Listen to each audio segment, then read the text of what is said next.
Welcome back to your daily basketball recap. My name is Levy Jacob. Today, we're going to be going over the games that happened from last night.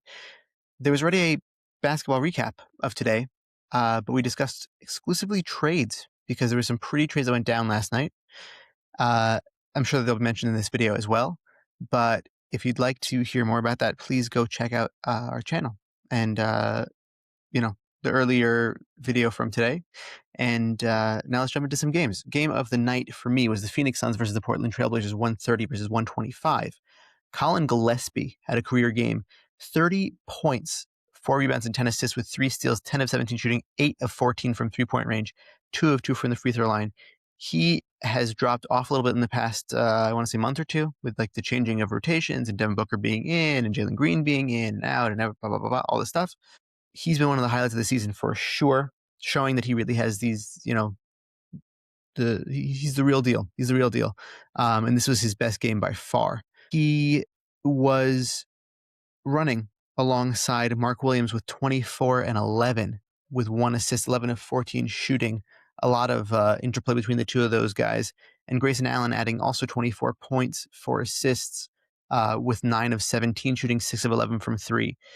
This team is so much fun to watch. They're so run and gun. Dylan Brooks did not do any favors last night in fantasy with 3 of 16 shooting. That was really rough. 2 turnovers as well with 11 points. But again, Jordan Goodwin off the bench, 16 points and 10 rebounds, 3 assists, 5 steals. He's just been really like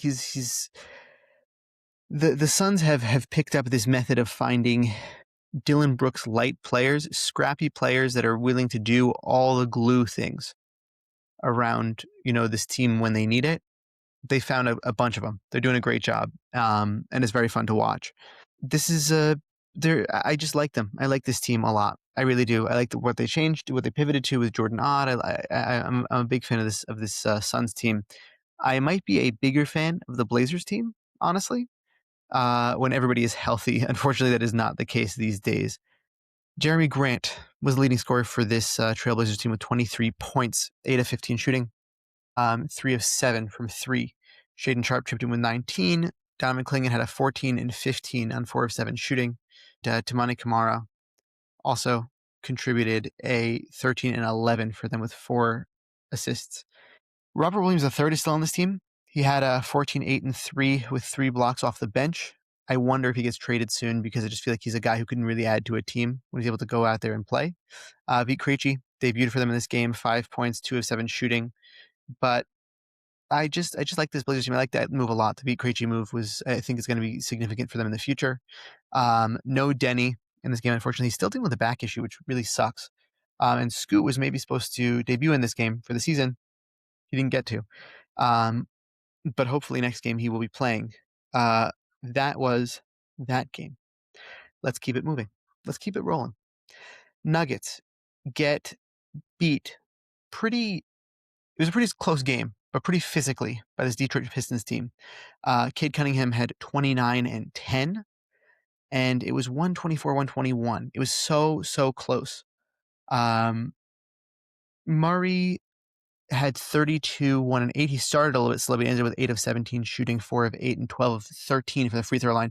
Jokic was having a hard time with the physicality in this game. Not a hard time, it's still Jokic, but he was still definitely, you could see that he was getting affected by it. 24, 15, 4, and 2 with a block, 5 turnovers, and 9 of 19 field goals. This Pistons team has a lot of guys they can just kind of like throw a long athletic guys like Asar Thompson, Ron Holland, Jalen Duren, for that matter, Isaiah Stewart, all of these guys, they just kept throwing at him possession after possession. It's like really exhaustive to play against this Pistons team. They're really good. I really think there's a very high chance that they make it out of the East. Peyton Watson had 17 points this game, 4 of 11 shooting. I think that his shooting will pick back up once he gets into the flow of the offense more with Jokic back out onto the floor at a regular pace. Christian Brown, I think this was his first game back in a while. I think, maybe he played last game, but he had 6 points in this game, 2 assists, but very nice to see him out there again. Valanciunas off the bench with 11-11. As I said before, Cade Cunningham, 29 and 10 with 2 rebounds and a steal, 9 of 19 shooting, also 2 of 6, 9 of 11 from the free throw line. Duncan Robinson backed him up with 20 points, second highest point total off the bench, for the team. Jalen Duren, 19 and 13. this Pistons team is really doing it also by committee. They traded away Jaden Ivey last night. So that led a few more minutes for people like Dennis Jenkins. Karis LeVert was also back in the lineup. I think that we'll be able to see more synergy, as well as the fact that Kevin Huerter will be coming to this team, which I like as a pickup a lot. Tobias Harris played in this game. Yeah, they're a great team. I really think this is the best team in the East. Obviously, not only by record, but practically. They have the best sense of identity, and I have the most faith in them when it comes to the playoffs right now that they will absolutely show up. Okay, moving on. By the way, actually, sorry, not moving on just yet. If the Nuggets lose to who's next on their schedule? 1 second, sorry. The Nuggets play the Knicks next. If the Nuggets lose to the Knicks in this upcoming game, that will be back-to-back games of losing to OKC, losing to the Pistons, losing to the Knicks. I don't think that will last for much longer. The Nuggets will also have a lot of people coming back from injury, but who knows? Who knows? I think that the Jokic thing, him being out for that long, maybe had them. People are contributing too much in a sense. Maybe they have a harder time knowing what their role is now with the fact that they were doing more before. I don't know. We'll see. It's very interesting to me. I don't think they'll make really any moves before the deadline. Next, Knicks beat the Wizards 132 to 101. They absolutely destroyed the Wizards. They lost Hart, though. He went out with injury. But Karl-Anthony Towns is doing everything that he possibly can to stay on this Knicks team. This is their 7th straight. The Knicks are on a roll. This is exactly what you want to see if you're a Knicks fan. I'm very excited for them. I'm very excited for Shlomo, my co-host, because he deserves it. They deserve it. It's been a rough couple of weeks for this Knicks team, and I think that maybe this could be the turning around of the ship, especially because they're kind of out of a lot of Giannis trade discussion. People seem to kind of be out on the Knicks as far as Giannis, which is weird to me. But it is what it is. This is where we are now. 23 points for Mikal Bridges. 4 and 5 with 8 of 10 shooting from the field, 3 of 4 from 3. So that's pretty great. Jalen Brunson has had a little bit of a lower shooting percentage week and a half-ish, I want to say. 21 points off of 7 of 16 shooting. OG Anunoby had 19 points. He's stringing together a few good games here for sure. Towns, like I said, 19 and 14. It has different things listed here. They got to figure this out. 7 of 16 shooting for them. Really, for him. His flow in the offense is still coming along, but I like that he's being aggressive on the boards. Really, he's been the top rebounder over the past, I want to say 2 weeks. He's put up some really big rebounding numbers. So that's really awesome to see. Josh Hart, like I said, went out with 4, 7, and 7. Landry Shamet also contributing 14 points. Huck Porty had 12 and 9. I think Diawara got injured. And Clarkson also put in another 12-point game with a couple others. Kolek played 21 minutes. Jones played 10 minutes. Jemison played 9 minutes. They got into the bench here again, routing the Wizards 132 to 101. Wizards on the other side. Carrington contributed with 14 points.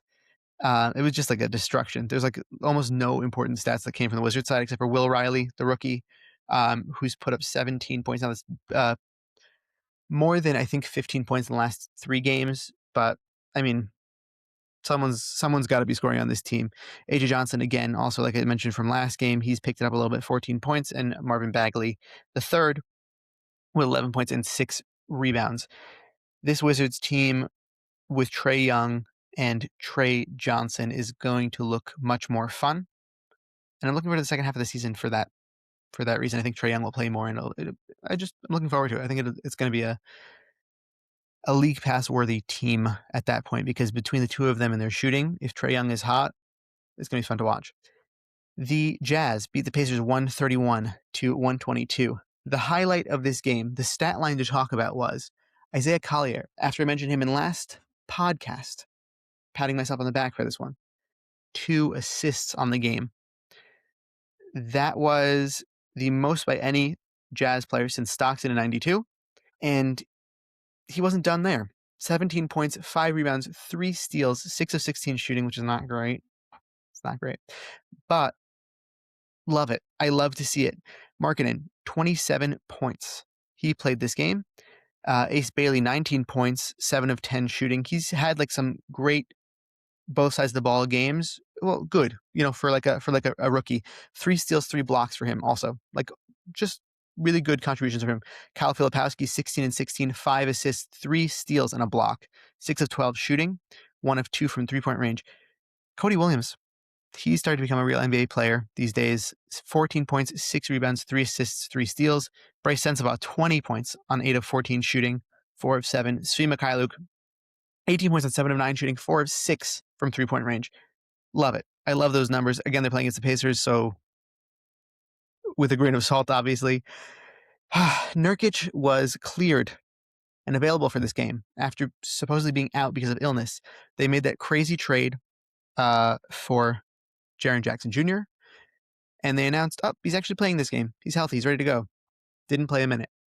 They got something has to be done here. They have to do something. They have to right this ship. I do think that they're still going to try to tank throughout the season and get that top pick because the picks that they traded were for the next 3 years after this. I mentioned that in the podcast with Shlomo about the trade. Just fun to see when they let their guys shine what the talent actually looks like because they're really friggin' good. They're like I'm really in on this team, and I know a lot of people are gonna give me a lot of garbage for it. But let's say in 2 years time with this core, I think they're gonna be really good. Jarace Walker for the Pacers, has had also strung together a couple really good games here. 24.6 rebounds, 4 assists, and a steal on 8 of 17 shooting. Johnny Furphy, 14, 7, and 6. Jay Huff played some minutes for them. Quentin Jackson, he kept calling him Quentin Jones on the broadcast. That was a little bit interesting. 24 points, 3 assists, and 3 steals for them. 9 of 10 shooting, 2 of 3. They have like a lot of, also, I didn't even see that. Isaiah Jackson, 11 points, 10 rebounds. He's put together also some good games since coming back, but they're going to trade for a center. I'm almost positive about it. They're going to trade for a center because when Tyrese Halliburton comes back next season and they get a new draft pick, I think that they're going to want to really try to challenge. I keep going out of frame. I don't know. I keep doing that. Yeah. No Siakam in this game. No Nesmith. No Nembhard. No McConnell. Mathurin also no. I think they're going to try to trade him because he hasn't really been fitting so well with their, with their whole vibe with Carlisle's system. So both teams are underachieving at this moment in time. I think that they're teams to look out for in the future. I think most people would agree with that in terms of analysts and whatever. I don't think it's like a novice perspective, but it was a fun one. I like seeing like these like offensive firepower games. It's a lot of fun. Hawks beat the Miami Heat 127 to 115. Jalen Johnson, another triple-double, 29 points, 11 rebounds, 11 assists. CJ McCollum had 26 off the bench. In the third quarter, he just went off. He went absolutely off. Nickeil Alexander-Walker with a 19, 5, and 7. Risa Shea is not playing great these days, unfortunately for him. Kispert had a 13-point game. Luke Kennard put together a 12-point game. Man, Dyson Daniels. I didn't want to say the allegations were true that he's scamming the Hawks. He played 22 minutes, 2 points, 1 rebound, 5 assists, 1 steal. Come on, man. Come on. The Heat in this game did a 2006 title celebration, a 20-year anniversary thing. Very, very strange. But alas, here we are. It is happening. They had their celebration. Pelle Larsson has been the top performer over the past few games for the Heat, averaging around 20 points. He put up tonight 18, 4, and 5 on 7 of 12 shooting. Simone Fontecchio also contributing 18 points. Bam Adebayo, 16, 14, an assist and a steal. 4 of 16 shooting. Myron Gardner, who I had a whole tangent on a couple weeks ago that I was like, I don't know who this guy is and why he's NBA court all of a sudden. Big Spoelstra guy, 14 points, 6 rebounds in the starting lineup for them right now. Davion Mitchell back to the lineup, 4 and 10. Jaime Jaquez Jr. contributed 21, 8, and 3. Khalil Ware got 18 minutes in this game. I think that they might end up trading Khalil. I really actually think that's the case. 9 and 8.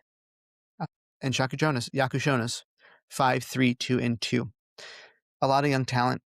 I would really like to see them go out and trade for Ja. I think it's a very high possibility. And I think that'd be fun with this Heat team and how they play. Also, Bam and Ja, I feel like would just be a good time. I don't know why. I feel like the chemistry there would really work. And I think it might happen. And I think they also might try to trade for Giannis. I think they're like contenders in a lot of different realms. I think this might be genuinely the year that they try to switch something up because Hero has not played a lot for them either. Lakers versus the Nets, 125 to 109. Lakers, deservedly so, really, really beat up on this Nets team. Austin Reaves, first game back since Christmas. LeBron James, 25, 3, 7, and 3, 10 of 16 shooting. Luka Doncic, 24, 6, and 5 with a steal. Laravia put up 18 points and 5 rebounds, 8 and 7 and 8 with 3 assists. Marcus Smart started at point guard for them. Austin Reaves, 15, 4, 1, and 2, 3 of 9 shooting. 21 minutes for them coming back, 8 of 10 from the free throw line. So he was trying to get to the rim there. But 21 minutes, he had a minute restriction, but played well in those minutes. And I think will really help this team's verve, their energy, their vibe. I think he works really well with Ayton also. So maybe that will bring Ayton kind of back to life a little bit. On the other side of the ball, Michael Porter Jr. had a 21 and 10 with 3 assists and 1 steal, 7 of 18 shooting. Igor Joman, 11, 2, and 2 with a steal. Claxton, 10 and 5 with 2. I think the Lakers also will try to get a center. Honestly, that's my hunch. Daron Sharp, 19, 14, 5, and 3 off the bench. 26 minutes, 9 of 12. Some team needs to trade for him. they need to free Daron Sharp because I like this guy a lot. Zaire Williams, 17, 2, and 3. And Cam Thomas, they allowed him to play 23 minutes, 3 of 7 shooting. It's not great. Doesn't look great, Cam Thomas. And that contract is not for much longer. The Celtics beat the Mavs 110 to 100. Celtics just got Nick Vucevic. I like that trade a lot for them. I think this team will look a lot different by the time that Tatum comes back, rather. Jaylen Brown, 33, 11, and 3 assists, 15 of 29 shooting. Derek White continues the shooting slump, 4 of 13 shooting. Sam Hauser helps three-pointers going. Neemias Queta, 8, 8, and 3 with a steal and a block. I like Neemias Queta a lot. Peyton Pritchard, 12 of 20 shooting. 26 points, 4 rebounds, 7 assists. Luka Garza chips in also with 16 points. Cooper Flagg, 36, 9, and 6. This poor guy is just putting on an absolute...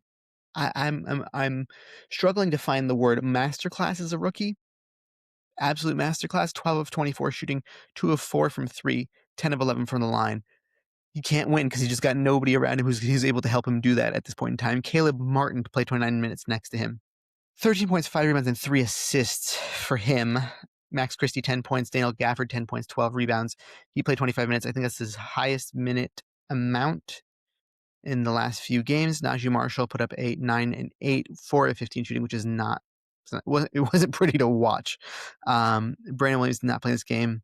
Kyrie Irving is not going to play before the break, but they're saying that he looks like he might be ready to play at some point soon, which is pretty exciting for at least Cooper Flagg, who doesn't have to handle the ball as much potentially. And maybe, that 10-point difference can be made up by Kyrie Irving coming back for them, but I don't think they also want that to happen because it will just give them better opportunity in the future. Chicago Bulls get beaten by the Milwaukee Bucks 131 to 115. Kyle Kuzma scored 31 points. Kyle Kuzma's, I think, it's his best game this season. 10 rebounds, 6 assists from Kyle Kuzma, a steal, 12 of 22 shooting, 3 of 5 from 3-point range, 4 of 7 from the line. Ryan Rollins, 21, 7, and 10. I was saying to somebody that if Giannis got traded to the Timberwolves, he should take Thanasis and then also try to opt to take Ryan Rollins. Ryan Rollins next to Anthony Edwards, I think, would be a lot of fun. And I think like that, those 3 players together would work very well together, honestly. 8 of 21 shooting for Ryan Rollins, 5 of 8 from 3-point range. He defends also, by the way, and shoots 3-pointers. Like, it's kind of a really great person next to, like, he's like a Dante DiVincenzo type, but I like him a little bit more. And I think he might be a little bit younger than Dante DiVincenzo. AJ Green, 17 points, 5 of 9 from 3-point range. Miles Turner kind of came down off of that best playing of his career thing, which was nonsense in my eyes, but a lot of people said so. 15 points. Pete Nance, I think his name is. 15, 8, and 2, 6 of 8 shooting. Gary Trent contributed also with 15 points. Jericho Sims off the bench, 9 of 9. It's the Bucks, It's the Bucks. I don't know what they're trying to win for. Maybe they're trying to say, we don't need Giannis. God bless. Have a great time with that. Matas Buzelis had 22 points and 5 blocks in this game, 8 of 16 shooting, 5 of 10 from 3. I'm telling you, it's something about when Giddey doesn't play. There's something about when Giddey doesn't play that Matas Buzelis just feels like he needs to step up. Kobe White, 21, 10, 3, 7 of 17 shooting. Ayo Dosunmu, 17 points, 4 rebounds, 8 assists, 6 of 12 shooting. I think both these guys are putting on a show to see what suitors will line up to ask about them in trade talks before the deadline, because there's a lot of reporting around that. And the Bulls just brought in Anthony Simons and Mike Conley, and there was another one that they traded for. They got a lot of guards. That's the point. Trey Johnson was available to play in this game, and he didn't. Trey Jones, sorry, was available to play in this game. He didn't play because they. I think he's probably going to get shipped out at some point. But like, what's going on here, huh? Jalen Smith played. I think that was also because they didn't have another big man. He came back from injury, I think a little bit early even. 16, 5, and 1, played 20 minutes, 5 of 7 shooting. Isaac Okoro, 9, 2, 2, 2, 2, and 2. That's a fun stat line to read out loud. Patrick Williams has been getting more minutes, I think just because of the rotation situation. 27 minutes, but he had 17 points, 5 rebounds, 3 assists, 2 blocks, 7 of 17 shooting. Still might be the worst extension of all time. Oh, the Bulls. The Sixers beat the Warriors despite the fact that Tyrese Maxey did not have his best game this season. Like it was not great for Tyrese Maxey. But again, he's able to operate there as a decoy. This team really gets it. They're very, very smart. Had 25 points, 7 rebounds, 7 assists. Andre Drummond added 12 and 11.